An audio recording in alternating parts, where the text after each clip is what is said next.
రాజకీయ నాయకులు అంటేనే ఖరీదైన కార్లలో తిరుగుతుంటారు. ఆకాశాన్ని తాకే భవంతులలో నివసిస్తుంటారు. రాజకీయ నాయకులు ఇల్లు, కార్లు, డబ్బు సంపాదించుకుంటారు. పదవిలో ఉన్నప్పుడే పైసా కూడబెట్టి కోట్లతో ఇల్లు కడుతుంటారు. ఎమ్మెల్యేలు, మంత్రులు, ముఖ్యమంత్రులే ఇంత సంపాదించుకుంటుంటే మరి ప్రధానమంత్రి ఎంతలా సంపాదించాలి? కానీ మన రెండవ ప్రధానమంత్రి లాల్ బహదూర్ శాస్త్రి సొంత ఇల్లు కూడా కట్టుకోకుండానే మరణించాడు. ఎందుకు శాస్త్రి సొంత ఇల్లు కూడా సంపాదించుకోలేకపోయాడు? కొన్ని సందర్భాల్లో సంపాదించే అవకాశం ఉన్నా ఎందుకు తీసుకోలేదు? ఆయన వ్యక్తిత్వం ఏంటో ఇప్పుడు చూద్దాం. లాల్ బహదూర్ శాస్త్రి ప్రధానిగా ఉన్న సమయంలో ఒక టెక్స్టైల్ మిల్లుని సందర్శించడానికి వెళ్ళాడు. శాస్త్రిని చూసి మిల్లు యజమాని చాలా సంతోషపడ్డాడు. మిల్లు మొత్తం శాస్త్రికి దగ్గరుండి చూపించాడు. అక్కడున్న చీరలు చూసి శాస్త్రి గారు తన భార్య లలిత శాస్త్రి గారి కోసం కొన్ని చీరలు చూపించమని అడిగాడు. వెంటనే మిల్లు యజమాని తమ మిల్లులో ఉన్న బెస్ట్ చీరలు తీసుకువచ్చి శాస్త్రి గారికి చూపించాల్సిందిగా సేల్స్ మ్యాన్కి ఆర్డర్ చేశాడు. సేల్స్ మ్యాన్ శాస్త్రికి రకరకాల చీరలు తీసుకువచ్చి చూపించాడు. అవన్నీ చాలా ప్రత్యేకంగా ఉండటమే కాదు, చాలా క్వాలిటీగా కూడా ఉన్నాయి. వాటిని చూసి శాస్త్రి గారు కాస్ట్ అడిగాడు. యజమాని చీర కాస్ట్ 800 రూపాయలు అని చెప్పాడు. శాస్త్రి గారు అంతకంటే తక్కువ ధరలో ఉన్న చీరలు చూపించమని అడిగాడు. మిల్లు యజమాని మరికొన్ని చీరలు తెప్పించి చూపించాడు. వాటి కాస్టు 400 నుండి 500 రూపాయలు కావడంతో ఇవి కూడా శాస్త్రి గారికి ఖరీదైనవిగా అనిపించింది. నాలాంటి పేదవాడు కొనగలిగే చీరలు మీ దగ్గర ఉన్నాయా అని శాస్త్రి గారు మిల్లు యజమాని అడిగాడు.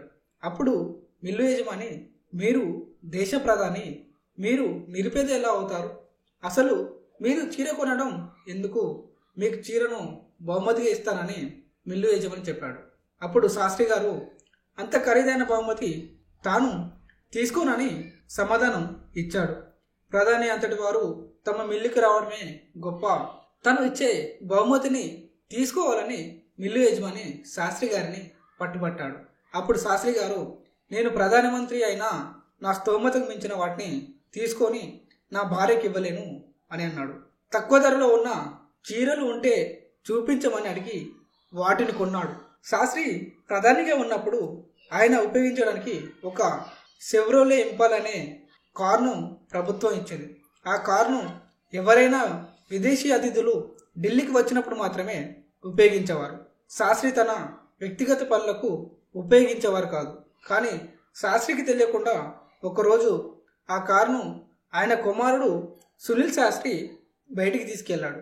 తర్వాత ఆ విషయం తెలిసిన శాస్త్రి కారు మొత్తం ఎన్ని కిలోమీటర్లు తిరిగింది అని డ్రైవర్ని అడిగి మొత్తం ఖర్చును ప్రభుత్వ ఖాతాకు చెల్లించాలంటూ తన కుమారుడికి ఆదేశించాడు.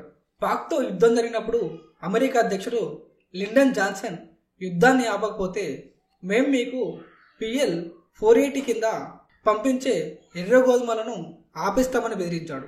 ఆ సమయంలో భారత్ గోధుమల ఉత్పత్తిలో వెనుకబడడం వల్ల అమెరికా అలా బెదిరించడంతో ఆత్మాభిమానం కలిగిన శాస్త్రి బాధపడ్డారు.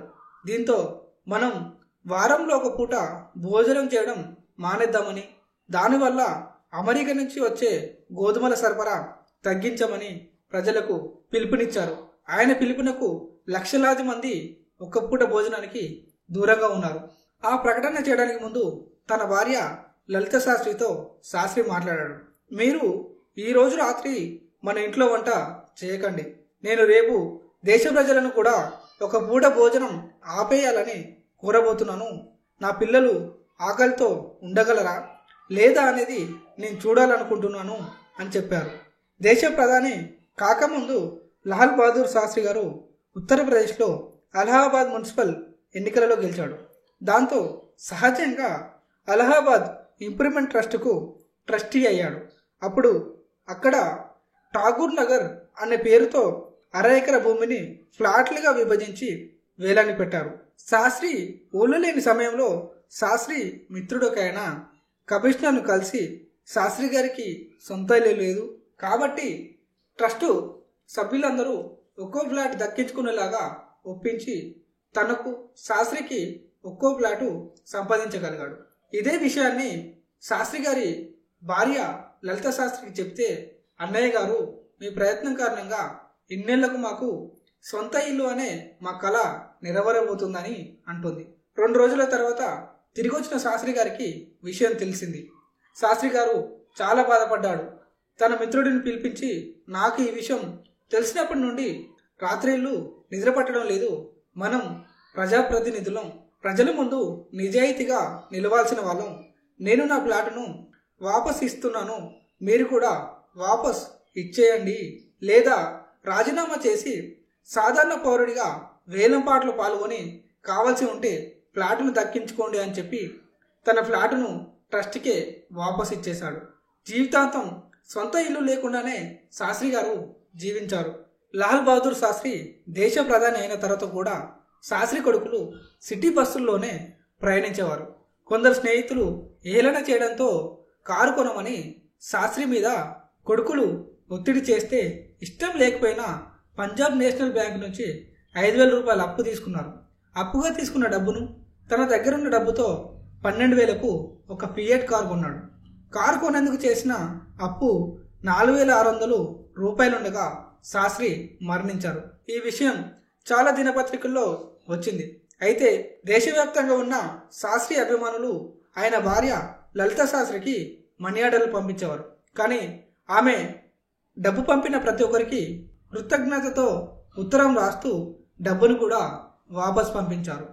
శాస్త్రి లాంటి మహనీయుడు రాజకీయ నాయకులు పుట్టుంటే రాష్ట్రాలు అప్పులతో కూరుకుపోయేవి కావు, భూ కబ్జాలు, దౌర్జన్యాలు జరిగేవి కావు. ఈ వీడియో మీకు నచ్చినట్లయితే లైక్, షేర్, కామెంట్ చేయండి.